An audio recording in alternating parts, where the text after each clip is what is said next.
Viewers good morning welcome to Zee Telugu News. నేను రత్న. కేంద్రం ప్రతిష్టాత్మకంగా తీసుకొచ్చిన 131వ రాజ్యాంగ సవరణ బిల్లు లోక్సభలో వీగిపోయింది. మహిళా రిజర్వేషన్ చట్టం సవరణ బిల్లుకు అవసరమైన మెజారిటీ సాధించలేకపోయింది. దీనిపై శుక్రవారం లోక్సభలో జరిగిన ఓటింగ్ ప్రక్రియలో మొత్తం 528 మంది సభ్యులు పాల్గొన్నారు. అయితే బిల్లుకు అనుకూలంగా 298 మంది ఓటు వేయగా వ్యతిరేకంగా 230 మంది ఓటేశారు. దీంతో 2/3 మెజారిటీ ఎన్డీఏ సాధించలేకపోయింది. దీంతో మిగతా 2 బిల్లులు డీలిమిటేషన్ బిల్లు 2026, కేంద్ర పాలిత ప్రాంతాల చట్టాల బిల్లు 2026లను వెనక్కి తీసుకుంటున్నట్లు కేంద్ర మంత్రి కిరణ్ రిజిజు ప్రకటించారు. ఇదే అంశంపై ఇవాల్టి డిబేట్ లో చర్చిద్దాం. మనతో పాటు స్టూడియోలో నాగార్జున బీజేపీ నాయకులు ఉన్నారు. గుడ్ మార్నింగ్ అండి. Good morning madam. అలాగే జూమ్ లో మిద్దెల జితేందర్ గారు కాంగ్రెస్ నాయకులు, మన్నే కోటేశ్వరరావు ఎనలిస్ట్, అలాగే doctor Sridhar BJP state media panelist వాళ్ళు కూడా జూమ్ లో జాయిన్ అవుతున్నారు. ముందుగా అందరికీ గుడ్ మార్నింగ్ అండి. నా వాయిస్ క్లియర్ గా ఉందా? క్లియర్ ఉందండి. Good morning.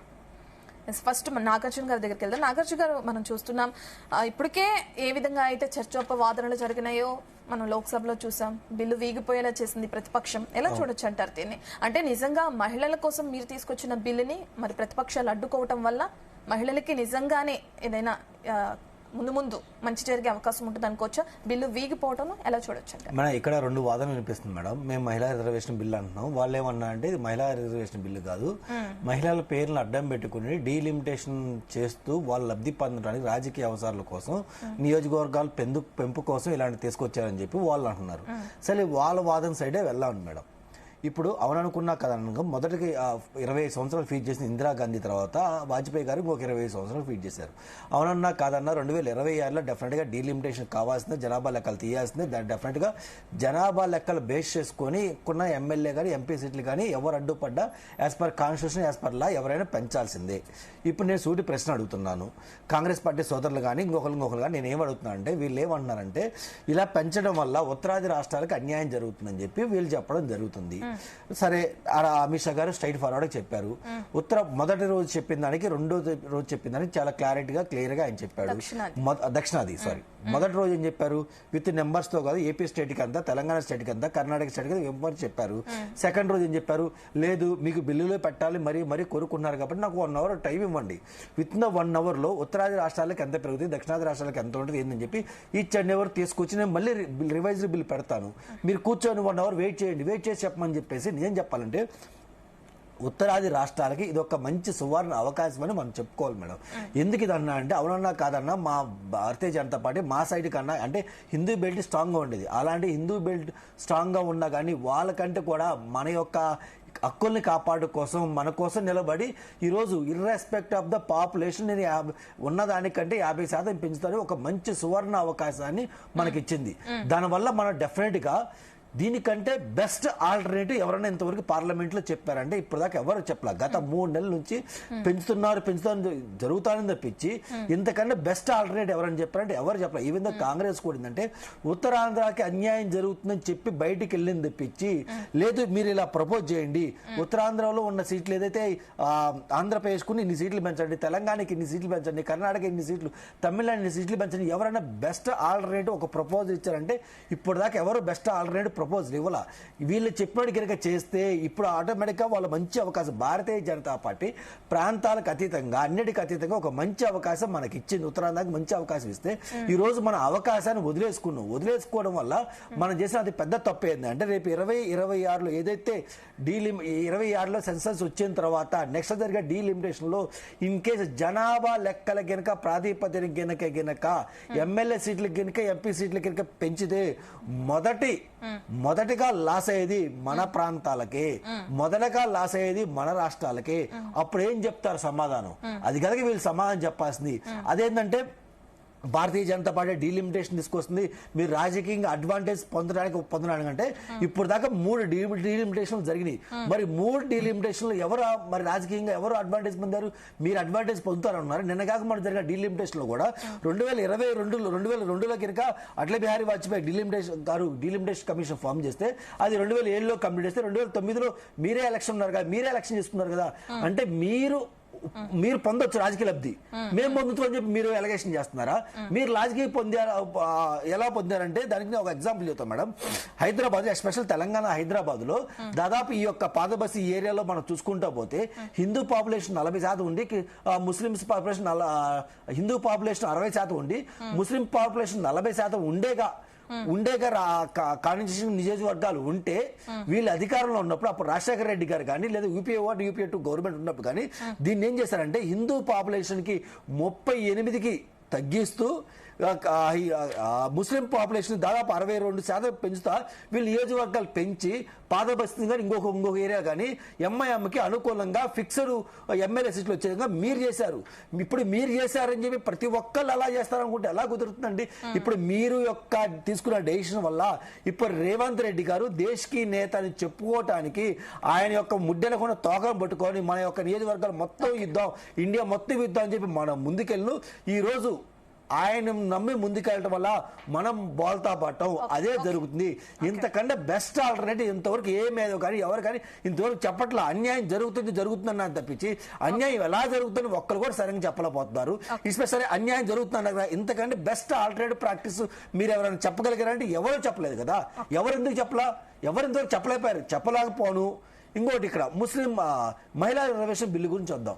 మహిళా రిజర్వేషన్ మీరు సపరేట్ తేవచ్చు కదా, సపరేట్ తీసుకొస్తే మేము పాస్ చేస్తాం కదా. లేదంటే ఇప్పుడున్న ఎమ్మెల్యేస్ ఇప్పుడున్న ఎంపీ సీట్లు ఏదైతే 500 చిల్లర ఎంపీ సీట్లు ఉండి దానికే మహిళా రిజర్వేషన్ బిల్లు తేవచ్చు కదా, మేము అంగీకరిస్తాం కానీ చెప్పడం మా కాంగ్రెస్ పార్టీ సోదరులు కానీ ఇంకో సోదరులు కానీ చెప్పడం జరుగుతుంది. నిజంగా మేడం ప్రాక్టికల్ ఆలోచిద్దామండి, ఒక రాజకీయ నాయకుడు ఆలోచిద్దామండి. మా సోదరులు ఎనలిస్ట్ పెద్దలు కొడిసా కూడా చెప్పాలి ఈ మాట. ఇప్పుడు నా ఉన్న ఎంపీ సీట్ తీసి నేను ఇంకొకరికి ఎంపీ సీట్ ఇస్తాను, ఆగాక నా భార్యకి ఇచ్చినా కానీ, నా కోడలకి ఇచ్చినా కానీ, నా కూతురికి ఇచ్చినా కానీ నేను ఒప్పుకుంటానా? ఎవరైనా ఒప్పుకుంటారా? రాజకీయ పార్టీలో ఉన్న ఎంపీలు ఎవరైనా ఒప్పుకుంటారా? బయటికి ఏదో చెప్పడానికి కానీ మప్పి పెట్టడానికి మాయ పెట్టడానికి ఏదో చెప్పాలి కాబట్టి, లేదా మీరు ఇప్పుడే తీసుకురాండి కానీ మేము ఒప్పుకుంటాం అదే చెప్పడానికి తెప్పించి ఇలాంటి మాటలు చేయడం తెప్పించి నిజంగా ఎవరైనా ఒప్పుకుంటారా? ఎవరు ఒప్పుకోరు. నిజంగా మీకు అంత చిత్తశుద్ధి ఉంటే మరి మేము 23లో బిల్లు పెట్టినాం కదా, మరి మీరు అప్పుడే చెప్పొచ్చు కదా, లేదా 29లో వచ్చేలాగా మీరు చేయండి అని చెప్పొచ్చు కదా. అప్పుడు చెప్పకుండా ఇప్పుడు మాత్రం ఎందుకు చెప్తున్నారు? ఎలాగైనా ఇప్పుడు తీసుకొచ్చిన మహిళా రిజర్వేషన్ బిల్ని తీసేయాలి, వీగిపోవాలి అని చెప్పడానికి చేయడానికి వీళ్ళు చూపించడానికి ఇది చేశారని చెప్పి నేను సభాముఖంగా చెప్తున్నాను. Okay, right. Thank you Nagarjuna గారు. మళ్ళీ వస్తానండి మీ దగ్గరికి. జితేందర్ గారు, నా వాయిస్ వినిపిస్తుందండి? జితేందర్ గారు, గుడ్ మార్నింగ్ అండి. మనం చూస్తున్న మహిళలకి న్యాయం చేయాలనే ఉద్దేశం మాకు ఉందని కాంగ్రెస్ కి సంబంధించిన లేదంటే ప్రతిపక్ష నేతలందరూ కూడా నేను లోక్సభలో తెలియజేయడం మనం చూస్తున్నాం. మరి మహిళలకి న్యాయం చేయాలనే ఉద్దేశం అన్ని పార్టీ నేతలకు ఉన్నప్పుడు అసలు ఈ బిల్లు ఎందుకు పాస్ కాలేదు అనుకోవచ్చు, ఎందుకు వీగిపోయింది అనుకోవచ్చు, ఏం చెప్తారు? అలాగే నాగార్జున గారు చేసిన కామెంట్స్ కూడా మీరు విన్నారు, మీ సమాధానం ఏంటి? ముందుగా మీకు, జీనియస్ ప్రేక్షకులకు, ప్యానెల్లో ఉన్న పెద్దలందరికీ నమస్కారాలండి. ఒకటండి, దీని వెనుక చాలా దాగి ఉందండి. మహిళా బిల్లును అడ్డు పెట్టుకొని డీలిమిటేషన్ ఒకటి, ఇంకా 3 రాష్ట్రాల పునర్విభజన కార్యక్రమం ఒకటి, బిల్లులు ఒక్క బిల్లు లేదండి. అక్కడ చాలా తెలివిగా మాట్లాడుతున్నారు సోదరులు, చాలా తెలివిగా మోడీ గారు మాట్లాడుతున్నారు, అమిత్ షా గారు మాట్లాడుతున్నారు ఢిల్లీలో.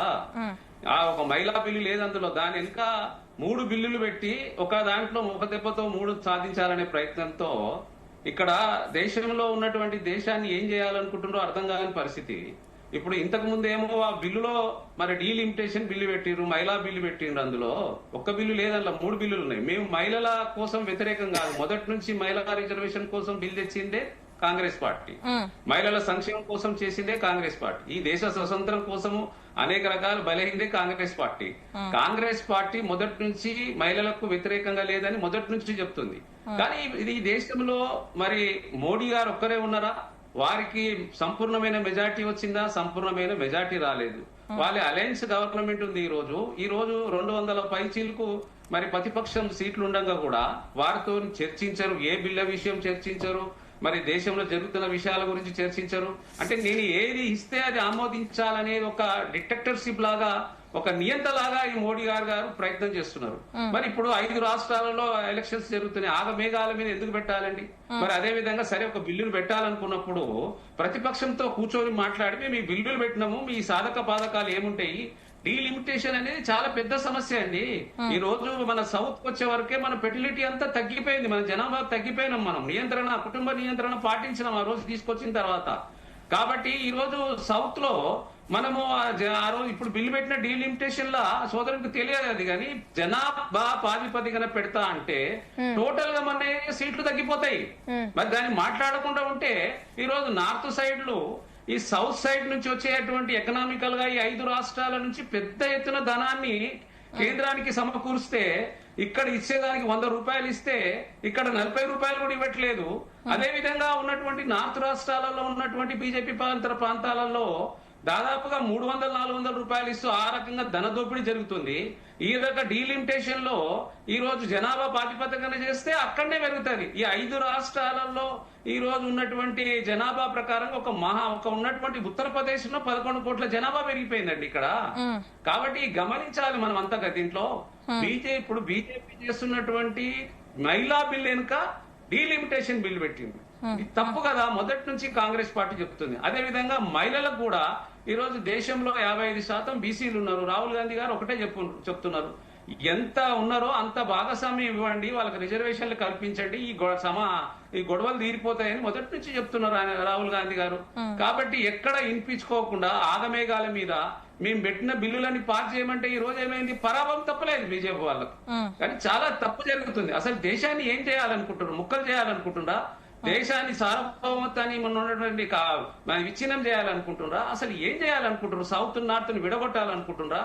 ఎందుకు ఈ వివక్ష ఎందుకు చేస్తున్నారు?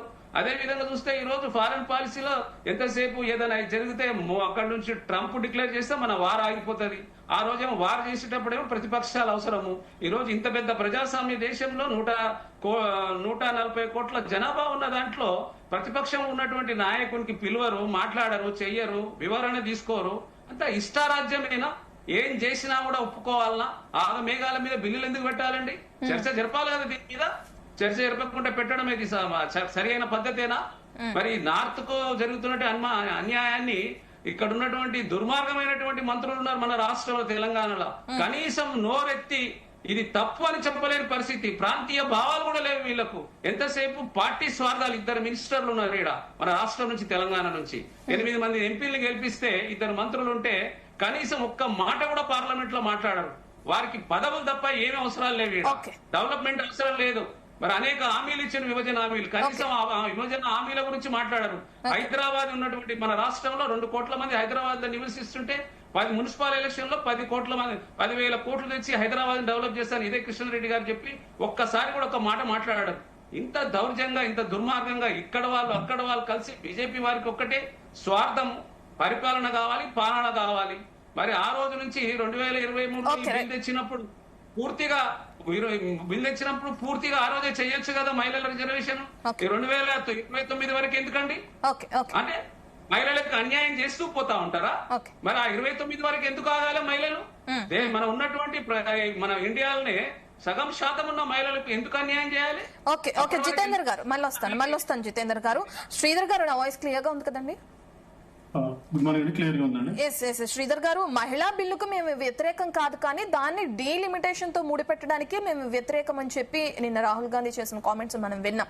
అలాగే ఇప్పుడు జితేందర్ గారు చేసిన కామెంట్స్ కూడా మనం చూస్తున్నాం, ఇంత అర్జెంట్ గా ఎందుకు చేస్తున్నారు అని చెప్పి. సో ఓవరాల్ గా చూస్తే ఏంటండి, ఇప్పుడు మనం దీన్ని ముందుగానే ఉన్న సీట్లతోనే తీసుకురాలేమంటారా? మహిళా బిల్లుని డీలిమిటేషన్ తో ముడిపెట్టడానికి గల కారణాలు ఏమంటారు? అందరికీ నమస్కారం అండి.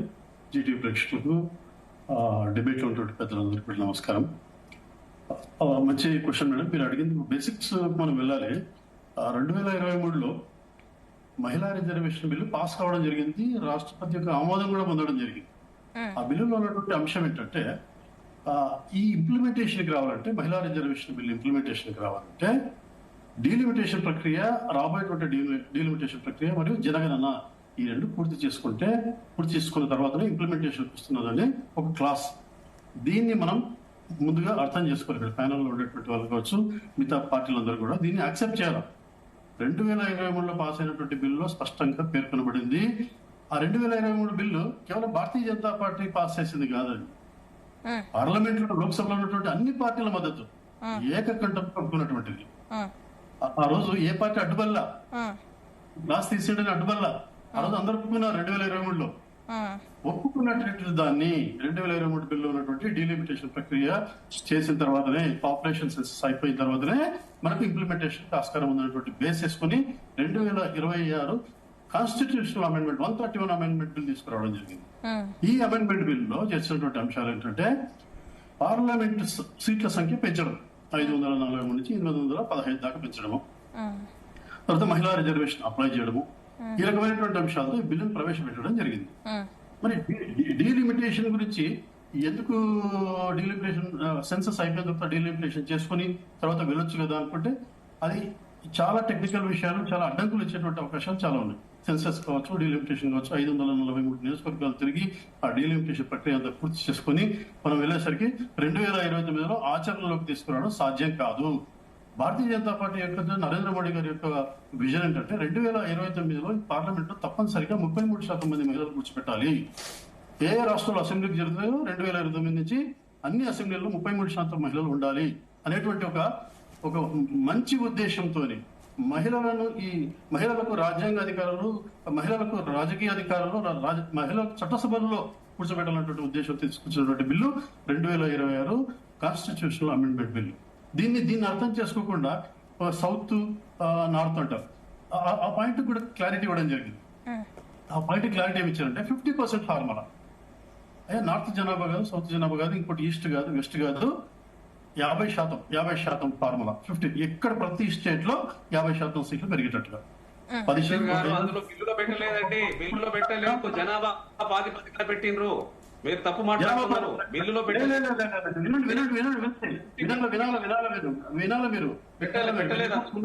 మీరు చెప్పినప్పుడు విన్నాం కదా.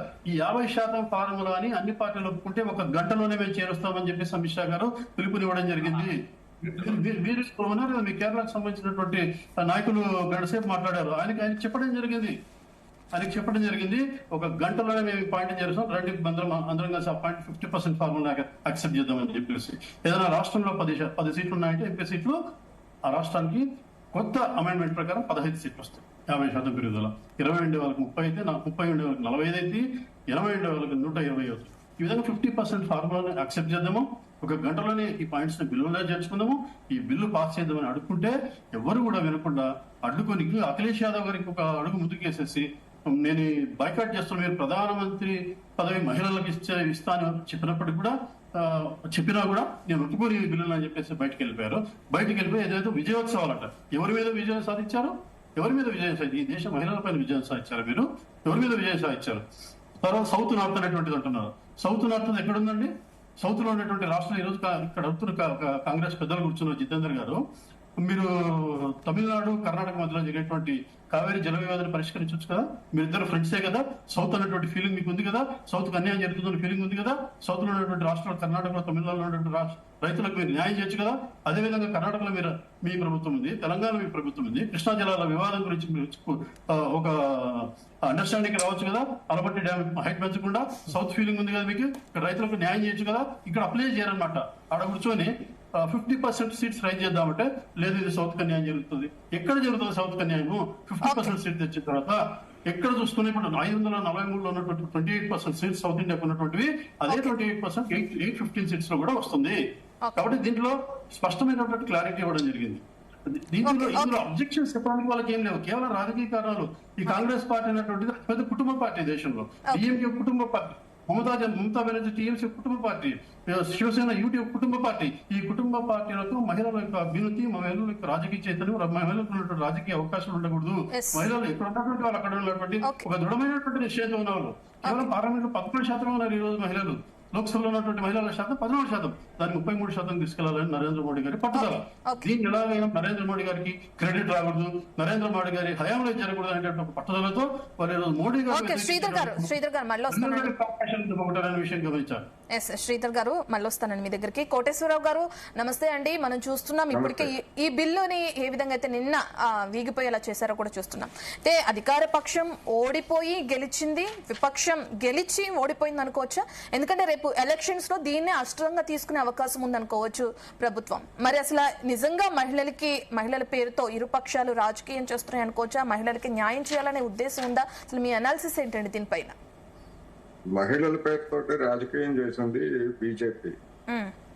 ప్రపంచంలో డొనాల్డ్ ట్రంప్ ఎట్లా అతి తెలివి ప్రదర్శిస్తున్నాడో బీజేపీ కూడా అలాంటి అతి తెలివిని ప్రదర్శించి బొక్కబొరలో పడింది అనేది ముందుగా మనం గమనించాలి. చివరి నిమిషంలో 4 గంటలకు ఓటింగ్ అని చెప్పి 6 గంటలకు వాయిదా వేసి తర్వాత 7 గంటలకని వాయిదా వేసి అమిత్ షా గారు ప్రసంగిస్తూ మేము కావాలంటే మారుస్తాము మీరు సిద్ధమా అని చెప్పేసి చెప్పడం అంటేనే అక్కడ అసలైనటువంటి రాజకీయం మనకి స్పష్టంగా కనిపిస్తా ఉంది. ఉండండి శ్రీధర్ గారు, ఇద్దరు బీజేపీ నాయకులు ఉన్నారు.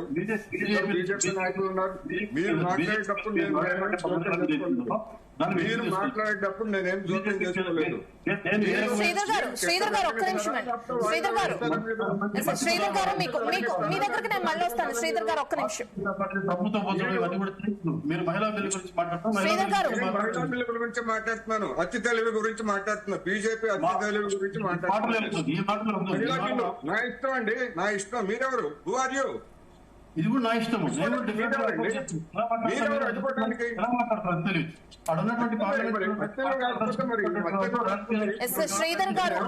గారు ఒక్క నిమిషం అండి.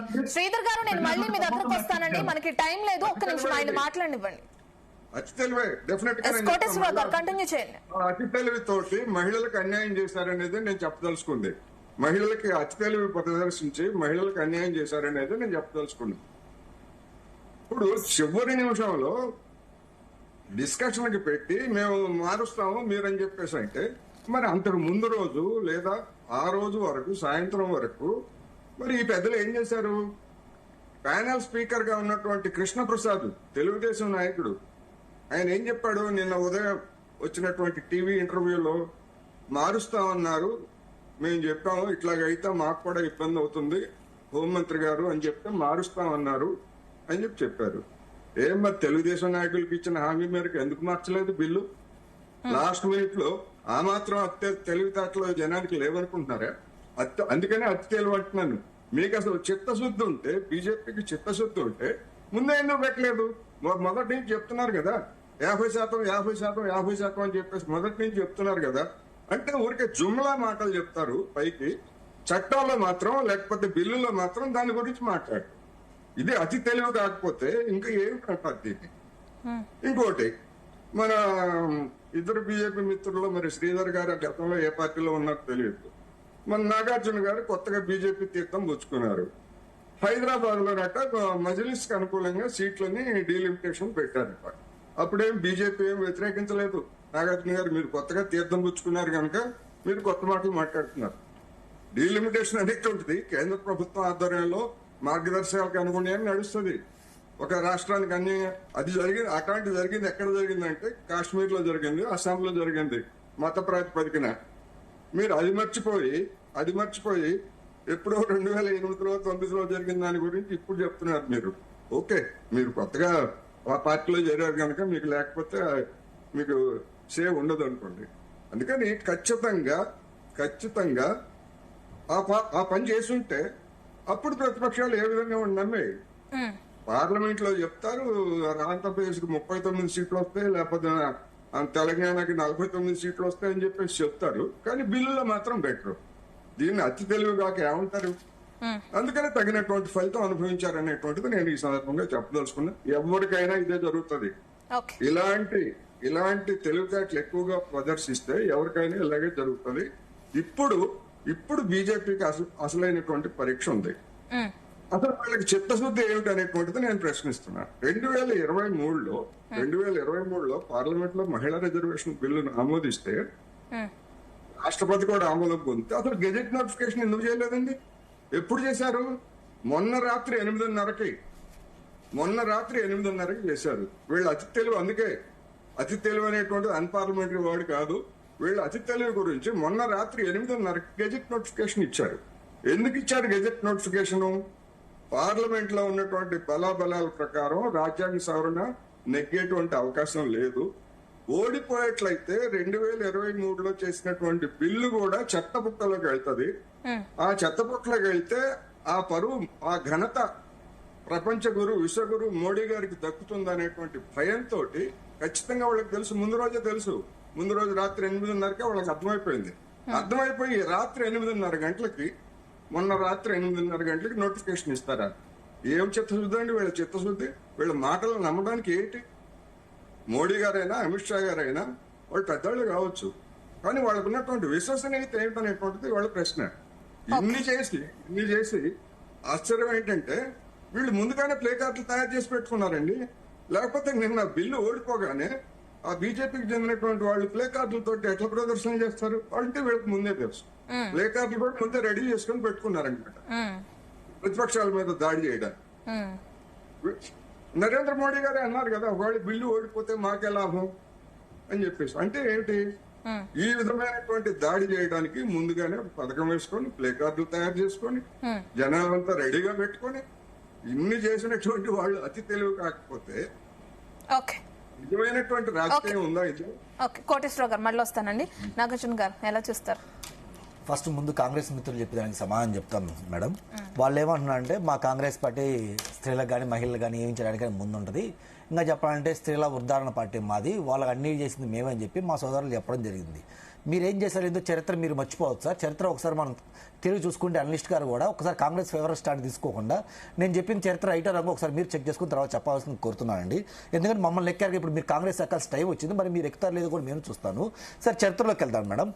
మొదటగా ఎన్డీ దేవగౌడ గారు ఆయన ప్రధానమంత్రిగా ఉన్నప్పుడు ఏ పార్టీ సపోర్ట్తో ఆయన ప్రధానమంత్రి అయ్యారంటే కాంగ్రెస్ పార్టీ సపోర్ట్తో ప్రధానమంత్రి అయ్యారు.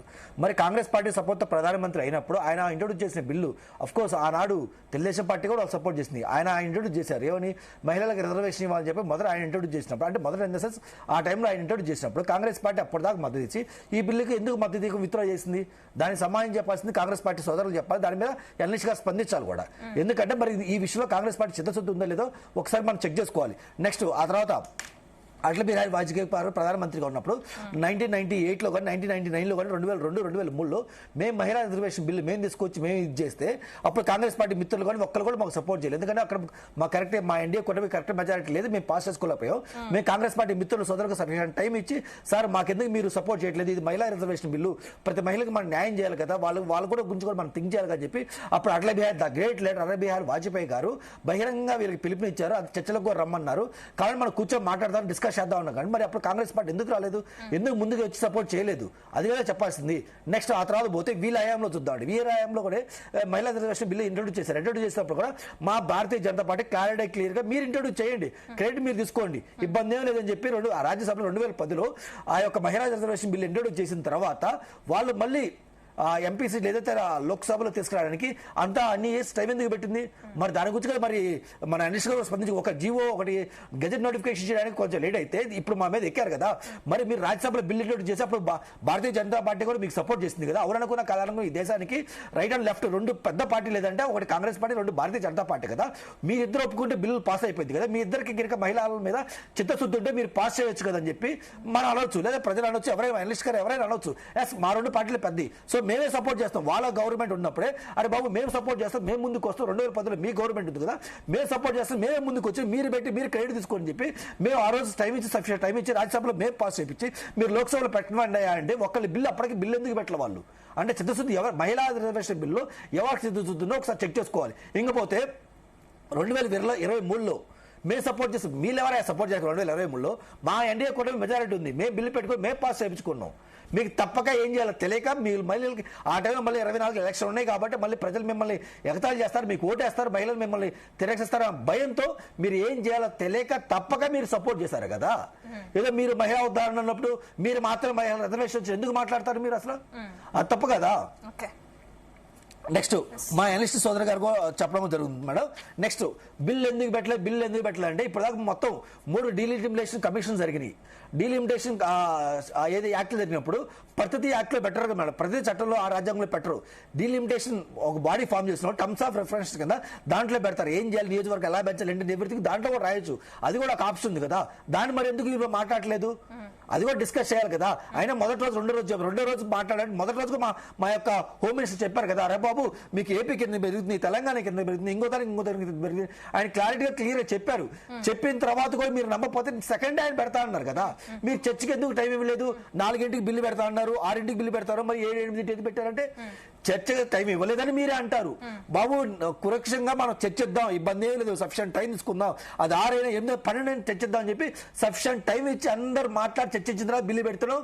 మీరు పలానా టైంకి బిల్లు పెడతా అన్నారు, మరి అప్పుడు ఎందుకు పెట్టలేదు అంటారు.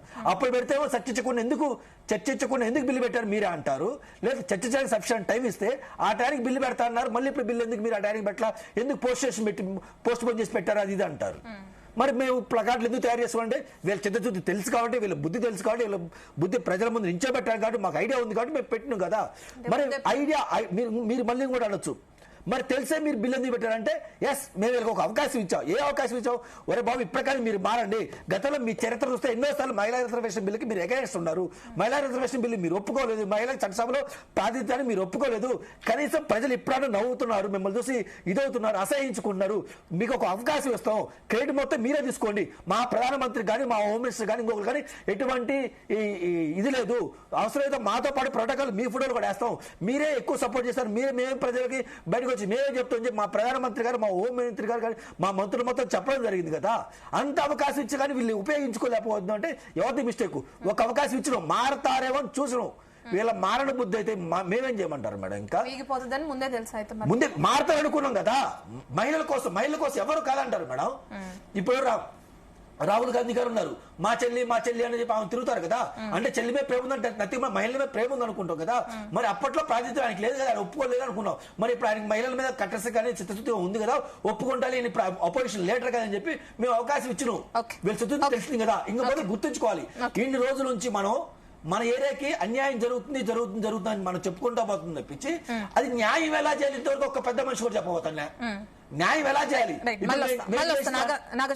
చిన్న విషయం మేడం, మేం చేసిన దాంట్లో అన్యాయం సరే, న్యాయమో అన్యాయమో జనాభా లెక్కల ప్రకారం గనక చేస్తే 2026 తర్వాత డీలిమిటేషన్ కమిషన్ ఫామ్ చేసి యాజ్ పర్ లా కాంగ్రెస్ పార్టీ చేసే చట్ట ప్రకారమే సెన్సస్ ప్రకారమే డీలిమిటేషన్ చేస్తే, ఇప్పుడు దాకా 3 డీలిమిటేషన్ చేస్తే 3 డీలిమిటేషన్ లో మన సైడ్ జనాభా లేదు మేడం. హిందూ రాష్ట్రాల సైడే జనాభా ఎక్కువ ఉంది, వాళ్ళకే ఎక్కువ ఎంపీ సీట్లు పెరిగింది.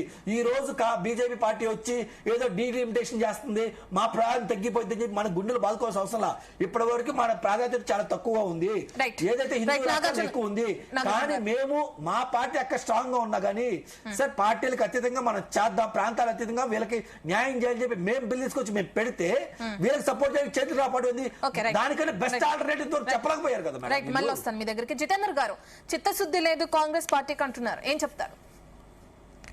చిత్తశుద్ధి ఎవరికి లేదండి. ఇప్పుడే కోటేశ్వరరావు గారు చెప్పారు, మహిళల రిజర్వేషన్ బిల్లు విషయంలో 2023లో పెట్టినప్పుడు గజెట్ నోటిఫికేషన్ ఎందుకు ఆగమేఘాల మీద తీసిరు, అప్పుడు ఎందుకు తీయలేదు? సోదరు మాట్లాడుతున్నాడు, బాబు నేర్చుకోమా, నువ్వు ఇంకా చాలా చిన్న వయసు, నువ్వు తయారై రా, ఇంకా నువ్వు తయారై వస్తే బాగుంటది.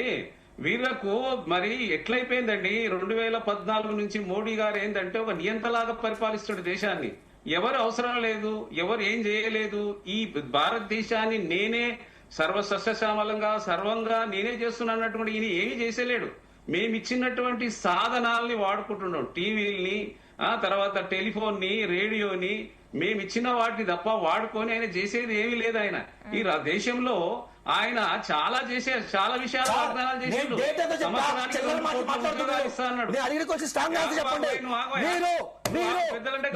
ఆయన మాట్లాడిన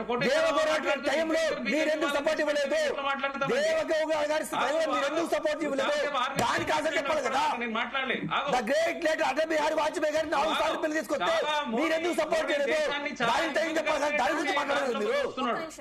మీరేం మాట్లాడతారు? చాలా ఇబ్బందికరమైనటువంటి దాంట్లో చూస్తున్నాడు ఆయన. దాదాపుగా 12 కార్యక్రమాలు తీసుకున్నాడు.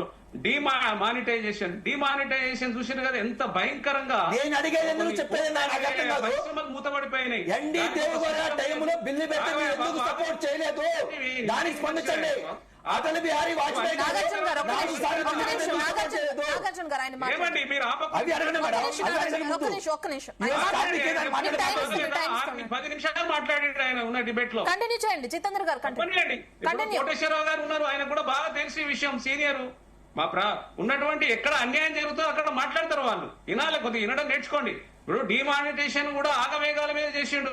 370 జిఎస్టీ ఇంప్లిమెంటేషన్, ఆర్టికల్ 370, అదేవిధంగా సిటిజన్ అమెండ్మెంట్ యాక్ట్, తర్వాత త్రిబుల్ తలాకు, ఇలాంటివి చాలా, నేషనల్ ఎడ్యుకేషన్ పాలసీ, ఇలాంటివి చాలా ఆయన చేసినటువంటి ఎవరిని అడగకుండానే ఇంప్లిమెంట్ చేసేసి నేనే ఏదో చేయాలన్నట్టు నీ క్రెడిట్ నువ్వే తీసుకో కావట్లేదు. కానీ ప్రజలకు ఉపయోగపడేటిది భారతదేశం సర్వధర్మాలు సర్వ మతాలు కలిసి ఉండేటట్టుగా అలాంటి పాలసీలు తీసుకోండి. ఈ రోజు భారతదేశంలో 147 కోట్ల జనాభాలో హిందూ, ముస్లిం, సిక్, ఈసాయి సర్వధర్మాల వారు నివసిస్తున్నారు. ఈ భారతదేశ స్వతంత్రం కోసం అనేక ధర్మాల వాళ్ళు, అనేక మతాల వారు పనిచేసిండ్రు, అనేక మంది వారు చనిపోయినరు. మన భారతదేశం స్వతంత్రం వచ్చినప్పుడు మన దేశానికి 50 కోట్ల జనాభాలలో కనీసం తినడానికి తిండి లేకుండే. ఆ రోజు ఉన్నటువంటి నెహ్రూ గారి నుంచి మొదలు పెడితే మొన్నటి వరకు మన్మోహన్ సింగ్ గారి వరకు అనేక రకాలుగా శాస్త్ర సాంకేతిక రంగాన్ని ఇచ్చింది కాంగ్రెస్ పార్టీ. ఈ ఉన్నటువంటి 12 సంవత్సరాలలో ఏమిచ్చిండు సోదరుడు చెప్తూ మన రాష్ట్రానికి కనీసం ఒక జాతీయ ప్రాజెక్ట్ ఇవ్వలేకపోయాడు మన రాష్ట్రం విడగొట్టి. అదే ఉన్నటువంటి ఆంధ్రప్రదేశ్ లో ఈ రోజు 100 రూపాయలు తీసుకుంటే దాదాపుగా 100 రూపాయలు తీసుకుంటే 95 రూపాయలు ఇస్తున్నాడు. పక్కనే ఉన్నటువంటి తెలంగాణ రాష్ట్రానికి 40 రూపాయలు ఇవ్వట్లేదు. ఇలాంటి అన్యాయాలు జరుగుతుంటే ఆ అన్యాయాల విషయంలో ఇక్కడ ఉన్నటువంటి ఎంపీలు మాట్లాడారు, అక్కడ ఉన్న ఎంపీలు మాట్లాడారు. ఏ రాష్ట్రానికి ఎంత ఇవ్వాలని 15th finance commission 16th finance commission చెప్పింది. ఆ కమిషన్ ఫామ్ చేసింది గవర్నమెంటే కదా, మీ కాంగ్రెసే కదా. మీ చరిత్రలో మర్చిపోతారు, మీ చరిత్రలో మర్చిపోతారు. చూస్తూ కూర్చోవాలి. మీరు చేసే కమిషన్ చేసి ఈ దేశం కోసం బలి అయిపోయినట్టు కుటుంబం ఈ రోజు ఇందిరాగాంధీ గారు బలైపోయారు ఉగ్రవాదులకు, అదే రాజీవ్ గాంధీ గారు ముక్కలైపోయారు ఈ దేశానికి. మీరు ఎప్పుడు స్వతంత్ర పోరాటంలో పనిచేసారా మీ బీజేపీ? మేము పనిచేయలేదయ్యా, మా తాతలు పనిచేయాలా, మా ముత్తాలు పనిచేయాలా, ఆ ముగ్గురు పనిచేస్తే స్వతంత్రం వచ్చింది. ఆ ముగ్గురు పనిచేస్తేనే స్వతంత్రం వచ్చింది కదా. మా ముత్తాతలు మా తాతలు పనిచేయలేదు కదా, ప్రాణాలు అర్పించలేదు కదా. వీళ్ళు ముగ్గురు పోరాడితేనే స్వతంత్రం వచ్చింది కదా.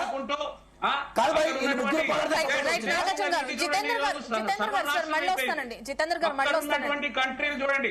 ఆగండి, మాట్లాడియండి నన్ను. మీరు ఇద్దరిద్దరిని బీజేపీ వాళ్ళని తెచ్చిపెట్టుకుంటారు. వాళ్ళు ఎన్ని మాట్లాడినా మేము కామ్గా వినాలి. మాట్లాడుతుంటే వినరు వాళ్ళు.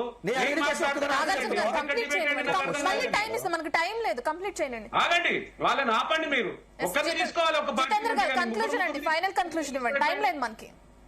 ఈ రోజు భారతదేశ విదేశాంగ నీతి చూడండి. ఈ రోజు పాకిస్తాన్ తో వచ్చి ఉగ్రవాదులు మన దేశంలో ఉన్నటువంటి పౌరులను చంపితే మరి ఆ రోజు కూర్చోబెట్టి ఆ రోజు అఖిలపక్ష సమావేశం ఏర్పాటు చేసి చెప్పకుండానే విత్డ్రా చేసుకున్నాడు. ఇక్కడ ట్రంప్ చెప్తే ఇక్కడ యుద్ధాన్ని విత్డ్రా చేసుకుంటాడు. ఇలాంటి వ్యక్తి ఈ రోజు ప్రధానమంత్రి ఉండడం మనకు దురదృష్టకరమైన విషయం. ఇది ఇంత పక్కన ఉన్నటువంటి అనేక దేశాలు ఈ రోజు మనకు వ్యతిరేకంగా పనిచేస్తున్నాయి. బంగ్లాదేశ్, శ్రీలంక, అదే విధంగా మాల్దీవులు, చిన్న రాష్ట్రం గెట్అవుట్ ఇండియా అంటున్నది. ఈ రోజు ఈ ఉన్నటువంటి చుట్టుపక్కల ఉన్నటువంటి దేశాలన్నిటి కూడా ఉన్నటువంటి విదేశాంగ నీతిలో కూడా ఫెయిల్ అయిపోయింది ఈ రోజు.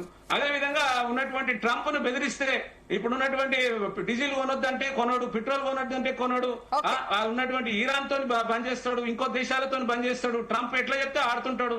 ట్రంప్ కు ఒక బానిసలాగా తయారైపోయింది ఉన్నటువంటి మోడీ. ఈ రకంగా దేశాన్ని ఉన్నటువంటి దాన్ని సర్వనాశనం చేసి ఆ రోజు ఉన్నటువంటి 1947 నుంచి మొన్నటి మన్మోహన్ సింగ్ వరకు ఉన్నటువంటి విదేశీ పెట్టుబడుల్లో 34% వస్తే ఈ రోజు 24% పడిపోయింది.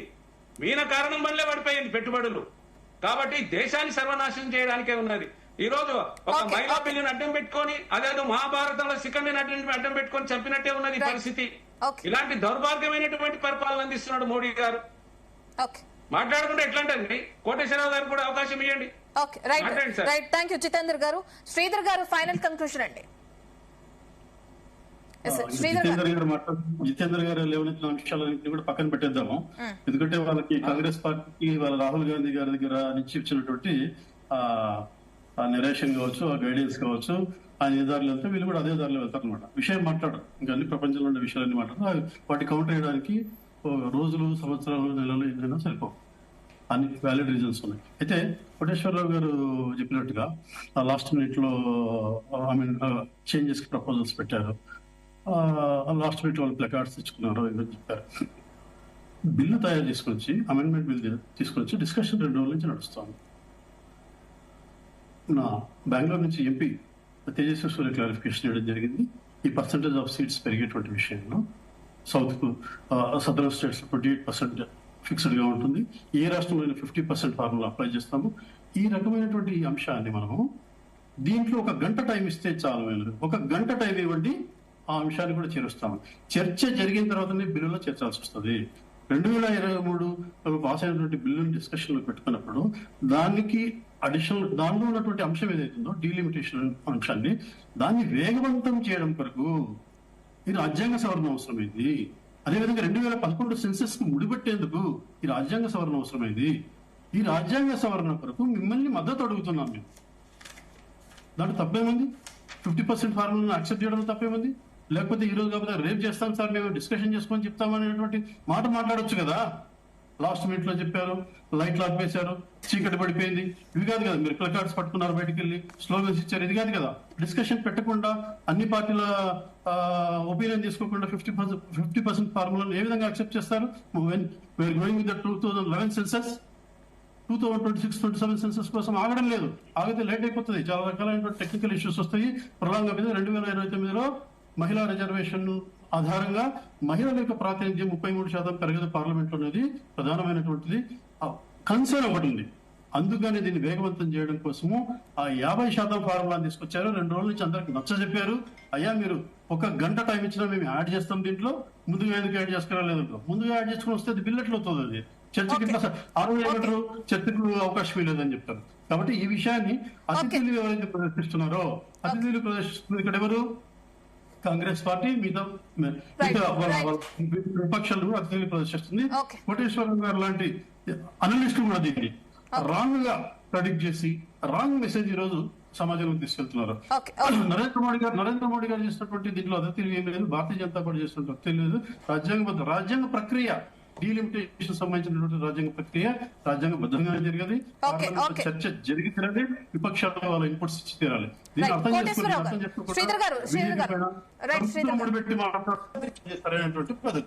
కోటేశ్వరరావు గారు, నిజంగా మహిళల కోసం కట్టుబడి ఉంటే వెంటనే అమలు చేయడానికి ప్రాబ్లం ఏంటనేది ప్రధాన ప్రశ్నగా కనిపిస్తుంది. ఏం చెప్తారండి?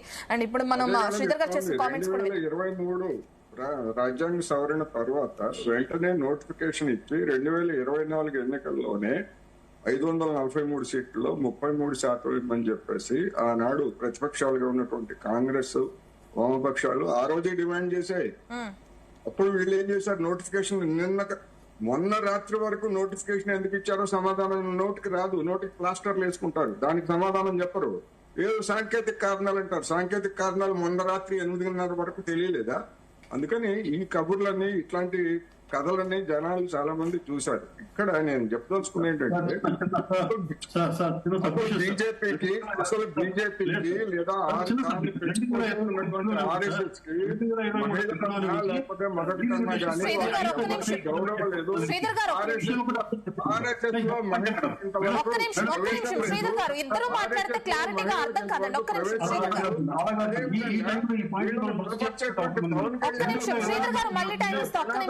ఊగిపోతాడు, పక్కా సనాతనాన్ని ఊగిపోతాడు. ఆ సనాతనం మనుస్మృతిని పట్టుకొని వెళ్లాడుతున్నటువంటి వీళ్ళు మహిళలకి స్వేచ్ఛ గురించి లేదా మహిళలకు సాధికారత గురించి వీళ్ళు మాట్లాడితే జనం అంతా కూడా చెవులు అప్పగించి లేదా చెవుల్లో పూలు పెట్టుకొని వినాలి. అందుకని వీళ్ళకి అసలు చిత్తశుద్ధే లేదు. నేను చెప్తున్నా, చిత్తశుద్ధే లేదు. చిత్తశుద్ధి ఉంటే 2 రోజుల పాటు చర్చ జరిగితే మీ మిత్రపక్షాలకు ఇచ్చినటువంటి హామీని కూడా మీరు బిల్లులో పెట్టలేదు. మీ మిత్రపక్షాలకు ఇచ్చినటువంటి తెలుగుదేశం పార్టీకి ఇచ్చినటువంటి హామీని కూడా బిల్లులో పెట్టలేదు. అవన్నీ వదిలిపెట్టేసి చివరిలో ఆయన మాట్లాడుతూ మీరు మాకు అర్ధగంట ఇవ్వండి. ఇలాంటి కళ్ళపల్లి కబుర్లు చాలా చూశారండి జనం, చరిత్రలో కూడా చాలా చూశారు. 2 రోజుల నుంచి జరిగినటువంటి చర్చ అదే కదా.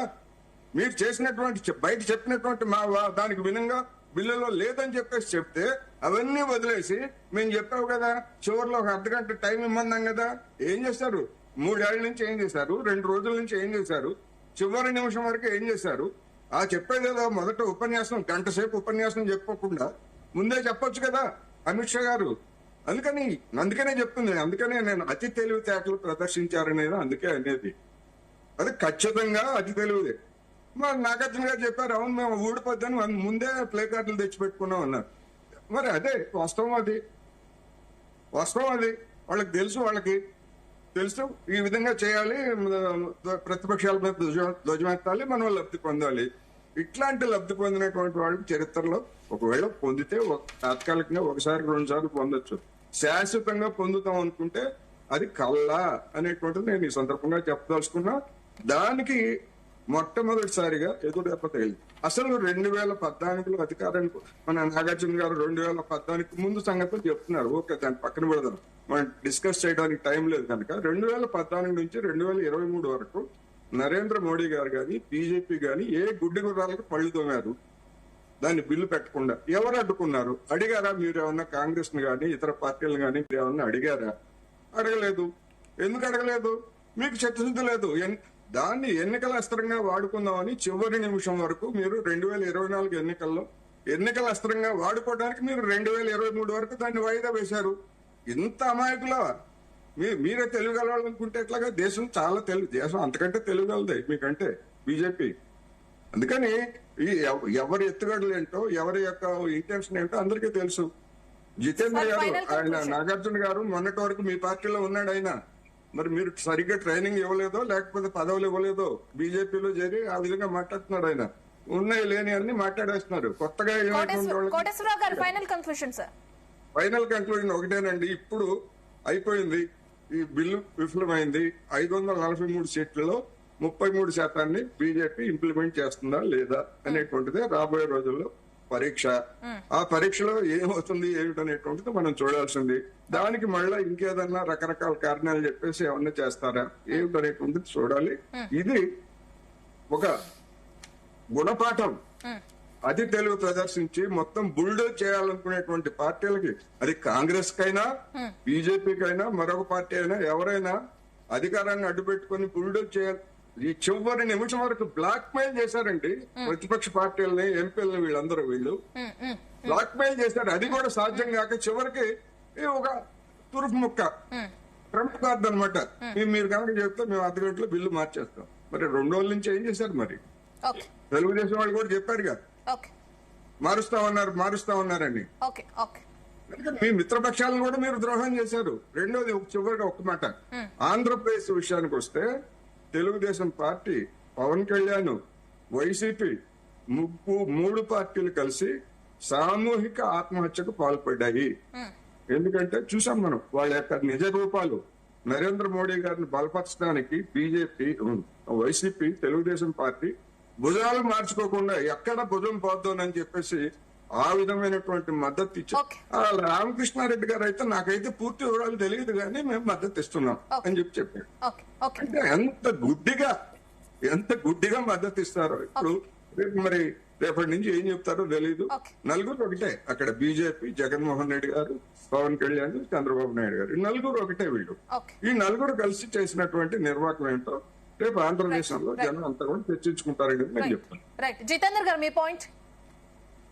ఒకటండి, మేము మహిళా రిజర్వేషన్ తెచ్చిందే కాంగ్రెస్ పార్టీ, మేము దానికి వ్యతిరేకం కాదు. మా రాహుల్ గాంధీ గారు ఒకటే చెప్తున్నారు, మహిళా రిజర్వేషన్ లో బీసీ మహిళలకు కూడా అవకాశం ఇవ్వాలనేది ఒకటి చెప్తున్నారు. రెండోది, ఈ బిల్లులు విడగొట్టి పెట్టమని పదే చెప్పినా కూడా వీళ్ళు స్వార్థంతో అతి తెలివితో చేయాలన్నట్టుగా మాట్లాడుతున్నారు. మేము అన్ని జరగాలనే అంటున్నాం. మేము 2011లో జరిగినటువంటి డీలిమిటేషన్ ఇప్పుడు కూడా జరగాలి కదా. 20 సంవత్సరాలు అయిపోయింది. యాజ్ పర్ కాన్స్టిట్యూషన్ రాజ్యాంగం ప్రకారంగా జరగాలి, దానికి కాదంటలేం. కానీ చర్చ జరగాలండి, ఈ విషయంపై చర్చ జరగాలి. భారతదేశం ఎవరు సొత్తు కాదండి. ఇప్పుడు ప్రజలు, ప్రభుత్వము, ప్రజాప్రతినిధులు అనేది 3 అంచెల వ్యవస్థల 5 సంవత్సరాలే ఉండే ప్రజాప్రతినిధి. 5 సంవత్సరాలు ఉండే ప్రజాపతి అనేది సమాజానికి కావాల్సినటువంటి మౌలిక సదుపాయాలు, మంచి చెడు చూసుకోవడానికే ప్రజలు ఎన్నుకుంటారు. అవగాహన లేనటువంటి వాళ్ళు బిల్లులో ఏముంది ఏం చూసుకోకుండా చేయడం ఇప్పుడు ఎంత దౌర్భాగ్యం అండి. ఇప్పుడు పక్కనున్న రాష్ట్రంలో చంద్రబాబు నాయుడు గారు, పవన్ కళ్యాణ్ గారు ఎవరు మాట్లాడారు. మన రాష్ట్రంలో ఉన్నటువంటి ఈ తెలంగాణలో ఉన్నటువంటి బండి సంజయ్ గారు మాట్లాడారు, కిషన్ రెడ్డి గారు మాట్లాడారు. స్వార్థం పెరిగిపోయిందండి. అన్యాయం అయిపోయినా పర్వాలేదు కానీ మా స్వార్థం మాకుండాలని. మేము దేనికి వ్యతిరేకం కాదు కానీ ప్రొసీజర్ కు వ్యతిరేకము, పద్ధతులకు వ్యతిరేకము. ఇప్పుడు 234 250 సీట్లు ఉన్నటువంటి ప్రతిపక్షాన్ని పరిగణలోకి తీసుకోకుండా మీకు మెజార్టీ లేని ఆయన ప్రభుత్వాన్ని ఏర్పాటు చేసి మేము అన్ని ఇంప్లిమెంట్ చేస్తాము, ప్రజలకు అన్యాయం చేస్తాము, మీ స్వార్థం కోసం మేము ప్రభుత్వాన్ని నడుపుకుంటామంటే ఊరుకునే ప్రసక్తే లేదు. ఈ రోజు ఉన్నటువంటి నయా కాంగ్రెస్ రాహుల్ గాంధీ గారి సారథ్యంలో బ్రహ్మాండంగా మేము వ్యతిరేకిస్తాము. ప్రజల సంక్షేమం కోసం ఏ బిల్లులు తెచ్చినా మేము ఆమోదిస్తాం, కానీ వ్యతిరేకంగా తీసుకొచ్చి ఇబ్బంది పెడితే ఊరుకునేదే లేదు. Right, thank you. నాగార్జున గారు. మేడం, ఫస్ట్ గా పెద్దలు కోటసా గారు నాకు చాలా గౌరవం. నా మీద చేసిన ఎలిగేషన్ ఆయన వెనక్కి తీసుకోవాలి. ఎందుకంటే వయసులో పెద్దవాడు కాబట్టి నేను ఎలిగేషన్ చేయడం 2 నిమిషాల పని. ఆయన పేమెంట్ సరిగ్గా అందుతుంది అనుకుంటాను, నా మీద ఎలిగేషన్ చేస్తున్నారు. కాంగ్రెస్ పార్టీ నాకు ఏదో ఇది చేస్తున్నాను. మొదటి నుంచి నేను కాంగ్రెస్ అగేన్స్ట్ ఫ్యామిలీ నాది. కాంగ్రెస్ అగేన్స్ట్గా నేను మా పార్టీ ఉంది, మా ఫ్యామిలీ ఉంది. నేను 24 ఎలక్షన్ వరకు గెలిచిన 6 నెలల వరకు ఎన్డీఏలోనే పనిచేశాను. గెలిచిన తర్వాత గవర్నమెంట్ అగేన్స్ట్గా పనిచేయడానికి నాకు ఇష్టం లేకపోయినా సరే కాంగ్రెస్ పార్టీ ఫైట్ చేస్తుందిగా నేను చేద్దామని చెప్పి జాయిన్ అయ్యాను, అంతే. నాకేం ఇవ్వాలా, నాకేం చేయాలా, నాకు అసలు అవసరం లేదు. కానీ మేము ఫైట్ చేస్తుంటే అది అంత సపోర్ట్గా ఫైట్ చేయట్లేదు, కరెక్ట్ కాదు. దేశానికి ఇంకా కింద తీసుకున్న ఉద్దేశంతోనే మళ్ళీ బ్యాక్ టు నేను ఎన్డీఏకి రావడం జరిగింది. నేను ఆశించి డబ్బుల కోసం ఇంకోటి కోసం వెళ్ళా. నా యొక్క మనస్తత్వం ఎప్పుడైనా గవర్నమెంట్ ఫైట్ చేసేలాగే ఉంటాను, అలాగే ఫైట్ చేస్తాను. ఎవరో ఇస్తే నేను దూరం వచ్చేవాడిని కాదు, నా కాలం నేను నిలబడి వచ్చినోడిని. కోటసా గారు మీరు అది వాట వెనక్కి తీసుకోండి. నేను మిమ్మల్ని అంటే 2 నిమిషాలు పని, మీ పేమెంట్ అందుతుంది కాబట్టి ఇలా మాట్లాడతారని ఎగ్జాంపుల్ చెప్తాను. నేను ఇందాక చెప్పాను, 2-3 ఎగ్జాంపుల్ చెప్పాను. ఈ 3-4 ఎగ్జాంపుల్లో కాంగ్రెస్ పార్టీ మహిళలకు ఎంత అన్యాయం చేస్తే నేను చెప్పాను. ఒక్క విషయంలోనే మీరు స్పందిస్తారని చూసినా, ఒక్క విషయంలో కూడా మీరు స్పందించకపోను. మీరు ఏముందో తర్వాత ఆలోచిద్దామని చెప్పి పక్కనేశారు. ఎస్పెషల్లీ మా మీదే పొద్దుగులు ఎక్కడం జరుగుతూ ఉంది. మీరు అదొకసారి మీరు చిత్తశుద్ధికి వదిలేస్తారు. ఇంకపోతే మా కాంగ్రెస్ పార్టీ సోదరులు చెప్తున్నారు ఏంటంటే సౌత్ ఇండియాకి అన్యాయం జరుగుతుంది, సౌత్ ఇండియా అన్యాయం జరుగుతుందని చెప్తా ఒక మాట వదిలేరు. ఎన్డీఏ గవర్నమెంట్ కానీ లేదా భారతీయ జనతా పార్టీ కానీ ఆంధ్రప్రదేశ్ ఎక్కువ వేస్తుంది, తెలంగాణ తక్కువ వేస్తుంది అన్నారు. మీరే సౌత్ ఇండియాకి అన్యాయం జరుగుతుంది, సౌత్ ఇండియా తరఫున పోరాడతా మళ్ళీ మాకు తెలంగాణ మళ్ళీ ఆంధ్ర మనమే గొడవలు పడుతున్నాం కదా. అంటే మీ కాంగ్రెస్ పార్టీ చిత్తశుద్ధి ఎంత చండాలంగా ఉందో ఇక్కడే మీకు అర్థమవుతుంది కదా. మా యొక్క ఎంపీ ఆల్రెడీ చెప్పాడు మీరు ఎలా డివైడ్ చేశారని చెప్పాడు. కాంగ్రెస్ పార్టీ నిజంగా తెలంగాణ ఇవ్వాలంటే తెలంగాణలో ఒక బిడ్డ చనిపోకుండా మీరు ఇవ్వచ్చు కదా. ఒక్కళ్ళు కూడా చనిపోకుండా, ఒక్క ప్రాణం కూడా పోకుండా కూర్చోబెట్టి మాట్లాడి ఎవరితో డివైడ్ చేయొచ్చు అని చెప్పి మా ఎంపీగా క్లారిటీ క్లియర్ గా చెప్తే దాని మీద కూడా మీరు సెంటిమెంట్లు అయిపోయారు కదా. ఇంకా మనకి అక్కడ సౌత్ ఇండియా ఫీలింగ్లు ఉన్నాయి సార్. ఆంధ్ర తెలంగాణ మనమే కొట్టుకుంటున్నాం కదా. అడుగుపోతే కర్ణాటక తమిళ వాళ్ళు కొట్టుకున్నారు కదా. మన 4-5 స్టేట్లు మనమే కొట్టుకుంటున్నాం కదా. మనం కొట్టుకుంటా మనం సౌత్ ఇండియాకి అన్యాయం జరుగుతుంది ఎలా చెప్తారు? ఇంకా నేను క్లారిటీగా క్లియర్ చెప్తున్నా, ఇప్పుడు సౌత్ ఇండియాకి అన్యాయం జరిగింది. మీరు బిల్లుని ఎగరెస్ట్ చేయడం వల్ల డీలిమిటేషన్ లో 50% నరేంద్ర మోడీ గారి ఆధ్వర్యంలో తీసుకొస్తే దాన్ని మీరు యాక్సెప్ట్ చేయకపోవడం వల్ల మీరు చేసిన ఒక బిల్లు సెన్సెస్ ప్రకారం డీలిమిటేషన్ జరగాలని బిల్లు రేపు 26లో సెన్సెస్ తీసుకొస్తే దాని ప్రకారం గిరిక డీలిమిటేషన్ గిరిక జరిగితే మొదటిగా అన్యాయం అయిపోయింది మన రాష్ట్రాలే, మన ప్రాంతాలే. దానికి కర్త కర్మ క్రియ పాపం మొత్తం కాంగ్రెస్ పార్టీ భరించాలి. అది నేను ముమ్మాడికి చెప్తున్నాను మేడం. ఇది నయా కాంగ్రెస్ కాదు, దగా కాంగ్రెస్, అది గుర్తుంచుకోండి. రైట్, థ్యాంక్ యూ నాగార్జున గారు. ఈసారి మనం చూస్తున్నాం ఇప్పటికే ఏదైతే 130 చెప్పండి కోటేశ్వర. నాగార్జున గారి గురించి డబ్బుల ప్రస్తావన నేను తేలేదు, కాంగ్రెస్ పార్టీ అన్నాను తప్ప డబ్బుల ప్రస్తావన అన్ని ఉన్న ఎన్డీఏ పార్టీ కాదని నేను ఏపీ కాంగ్రెస్ ఏముంది ఏపీ కాంగ్రెస్ ఎందుకు వెళ్ళాను? ఫైట్ చేద్దాం వెళ్ళాను. ప్రభుత్వం చిత్తశుద్ధి. బీజేపీ దగ్గర మీరు ఏమైనా తీసుకున్నారేమో నాకు ఇప్పుడు అనుమానం వస్తా ఉంది. అది నా చిత్తశుద్ధి. అది నాకు వస్తుంది. ఏపీ బీజేపీ కంటే ఏపీ టీడీపీ వస్తారా? ఓటు బ్యాంక్ ఉంది. ఆ పార్టీ కాదని వచ్చాను సార్. మీరు డబ్బులు తీసుకోండి. ఆ పార్టీ కాదని వచ్చాను. శ్రీధర్ గారిని మీ పార్టీ నాయకుడే కదా. మాట్లాడే చాలా నేర్చుకోవాలి బాబు. నువ్వు పెద్దలతో ఎలా మాట్లాడేదేమోనని చెప్పేసి చాలా చిన్న వయసు మీరు మారాలి. మీ వంకర బుద్ధి మార్చుకోండి కొద్దిగా. వయసులో పెద్దవాళ్ళు మీరు వెనక్కి తీసుకోవాలి సార్. మీ మాటలు 100% నాగార్జున గారు ఓపెన్ గా కెమెరా ముందు ఎట్లా మాట్లాడతారు సార్? మాట్లాడుతూ శాతం ఇస్తుండ్రంటే చంద్రబాబు నాయుడు గారు కూడా చెప్పాలి కదా. చంద్రబాబు నాయుడు పవన్ కళ్యాణ్ ఇవ్వలేదేమోనని మీరు పార్టీ మారారని అన్నాను నేను.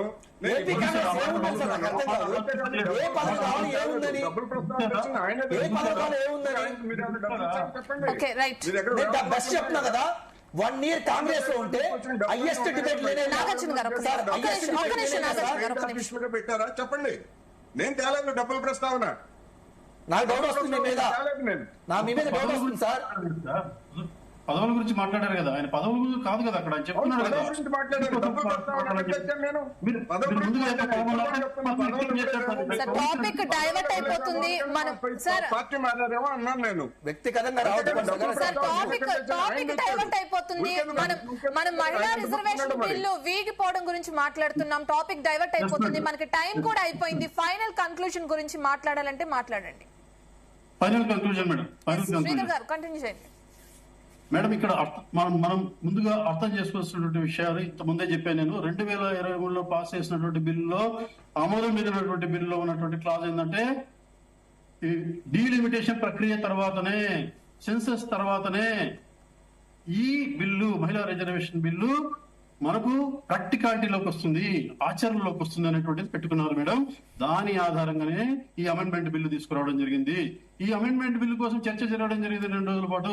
అమెండ్మెంట్ బిల్లులో ఉన్నటువంటి ఏదైతే సెన్సెస్ 2026 కాకుండా 2011 సెన్సెస్ ద్వారా జరగాలనేటువంటి ఒకటి, తర్వాత 50% ఫార్ములాని డిస్కషన్ లో పెట్టడం జరిగింది. 50% ఫార్ములా డిస్కషన్ లో పెట్టినప్పుడు యాక్టివ్ గా తీసుకోవచ్చు కదా, యాక్టివ్ గా ముందుకు వచ్చి తీసుకుని 50% ఫార్ములా యాక్సెప్ట్ చేస్తూ, లేకపోతే కొంత సమయం అడుగుతూ దీని చర్చను కొనసాగిస్తూ ఈ బిల్లును లైవ్ లో వచ్చిండొచ్చు కదా. ఓడగొట్టడం ఎందుకు? 50% ఫార్ములా గురించి ఆలోచన చేసి ఉండొచ్చు కదా.